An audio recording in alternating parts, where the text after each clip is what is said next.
കോൺഗ്രസ് എന്ന് പറയുന്ന രാഷ്ട്രീയ പാർട്ടി ഇപ്പോൾ രമേശ് പിഷാരടിയെ സ്ഥാനാർത്ഥിയാക്കിയത് രമേശ് പിഷാരടി ഈ കഴിഞ്ഞ 50 വർഷമായിട്ട് നാട്ടിലിറങ്ങി എന്തെങ്കിലുമൊക്കെ കാര്യങ്ങൾ ചെയ്തിട്ടാണ്. സിനിമയിൽ അഭിനയിക്കുന്ന ആൾ കാശുണ്ടാക്കുന്നു, അയാൾ ലക്ഷറി ലൈഫ് ജീവിക്കുന്നു. അയാൾ ഇടയ്ക്കിടയ്ക്ക് ചാനലിൽ വന്നിരുന്നിട്ട് കോൺഗ്രസിൻ്റെ വേദിയിൽ വന്ന് പങ്കെടുക്കുന്നു. കോൺഗ്രസിൻ്റെ ഒരു സഹയാത്രിക എന്ന നിലയിൽ പുള്ളിയെ അവിടെ മത്സരിപ്പിക്കുന്നു. അല്ലാതെ പുള്ളി നാടിന് വേണ്ടി എന്തെങ്കിലും ചെയ്തിട്ടാണ്? പുള്ളിക്ക് എന്തെങ്കിലും കേസുണ്ടോ? പുള്ളി ജീവിതത്തിൽ എപ്പോഴെങ്കിലും ഇറങ്ങി ഈ നാട്ടിൽ ഒരു പ്രശ്നങ്ങളിൽ ഇടപെട്ടിട്ടുണ്ടോ? നീ ആരോടാണ് ഈ വർത്താനൊക്കെ പറയുന്നത്? നിനക്ക് ഞാൻ ആരാന്നറിയാം? ഇവർക്കെന്നെ ഭയമാണ്.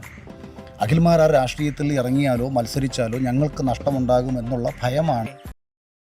എന്നോട് ക്ഷമിക്കണം, ഇത്രയും ഞാൻ പ്രതീക്ഷിച്ചില്ല. എത്രയും പെട്ടെന്ന് അവനെ പിടിച്ചോണ്ട് പോയില്ലെങ്കിൽ നല്ല ചുട്ട അടി കിട്ടും പറഞ്ഞു. അയ്യോ വേണ്ട, ഒരു ബ്ലോക്ക് പഞ്ചായത്തിലായാലും സ്വതന്ത്രനായി മത്സരിച്ചിട്ടുള്ള ഒരു പൊളിറ്റിക്കൽ എക്സ്പീരിയൻസ് എനിക്കുണ്ട്. അതൊരു വലിയ കഥയാണോ? യൂത്ത് കോൺഗ്രസിന്റെ മണ്ഡലം ജനറൽ സെക്രട്ടറി ആയിട്ട് ഞാൻ വർക്ക് ചെയ്യുന്ന സമയത്ത് എൻ്റെ നാട്ടിൽ നടന്ന ഒരുപാട് വിഷയങ്ങളെ അഡ്രസ് ചെയ്തിട്ടുള്ള ഒരാളാണ് ഞാൻ.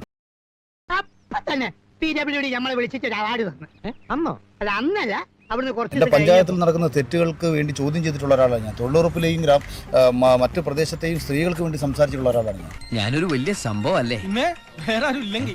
ജനകീയ വിഷയങ്ങളെല്ലാം തന്നെ ഈ പറയുന്ന ബിഗ് ബോസിൽ വരുന്നതിന് മുൻപ് തന്നെ ഇറങ്ങി പ്രവർത്തിച്ചിട്ടുള്ള ഒരാളാണ്. രാഷ്ട്രീയ പാർട്ടി പ്രവർത്തിച്ചിട്ടുള്ള ഒരാളാണ്. എടുത്തൊരു സിനിമ പോലും പൊളിറ്റിക്കൽ സ്വഭാവമുള്ള സിനിമയാണ്. ഒരുപാട് ചാനൽ ചർച്ചകളിൽ രാഷ്ട്രീയ നിരീക്ഷകനായി പങ്കെടുത്തിട്ടുള്ള ഒരാളാണ്. എന്റെ ഈ നേട്ടത്തിൽ ഒരു മലയാളിയും അഭിമാനം കൊള്ളണം. ഇതൊരാഘോഷമാക്കി മാറ്റണം. അതിന് ജനങ്ങളെ ആവേശം കൊള്ളിക്കുന്ന തരത്തിൽ വേണം പത്രമാധ്യമങ്ങൾ ഈ വാർത്ത കൊടുക്കാൻ.